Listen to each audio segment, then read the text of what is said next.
მოსწავლეები, ყველაზე დიდი მადლობა გადაგიხადოთ. მუშაობთ თქვენიცი, ეს არის პედაგოგთა გადამზადება. შეგვირჩია საჩუქარი და შეფასებულ წელობისათვის. ბათუმის განათლების განვითარებისა და ტრენინგის მუშაობის დაწყებამდე მინდა ხალხი მოგაგახვედრეს. ეს ძალიან დიდი დამსახურება იყო.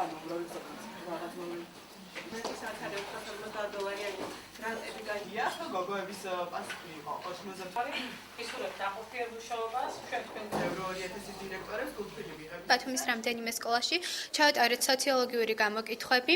ასევე ჩვენი დაფინანსებით და საკუთარი სახსრებითაც გადავწყვეტეთ დავხმარებოდით უსახლკარო ბავშვთა თავშესაფარს. ასევე გავარემონტეთ და გავამაზეთ მოედანი, რომელიც მდებარეობს ჩვენი სკოლის ახლოს. და ჩვენ ასევე გადავწყვეტეთ დავხმარებოდით იმ მასწავლებლებს, მოხუც მასწავლებლებს, რომლებიც უკვე აღარ მუშაობენ საკვები პროდუქტებით და მიგვანჭებინა მათთვის ღიმილი და ერთი ლამაზი დღე. წელს გამოცხადა ნოემბრის თვეში, დეკემბრის თვეში დაფინანსდა და პროექტის სახელწოდება არის კამელოტი, თემა არის მოსწავლეთა მმართველობის როლის გაძლიერება. ეს არის $416 ეკვივალენტი ლარებში, გრანტი, რომელიც არის გაცემული სკოლაზე, ასევე შაშანაც გაცემული იყო. წელს მოსწავლეებმა გადაწყვეტეს, რომ ამ გრანტის ფარგლებში შეეძინათ სკოლისთვის ვიდეო კამერა. სკოლაში ჩავატარეთ სოციოლოგიური გამოკითხვები, რომლის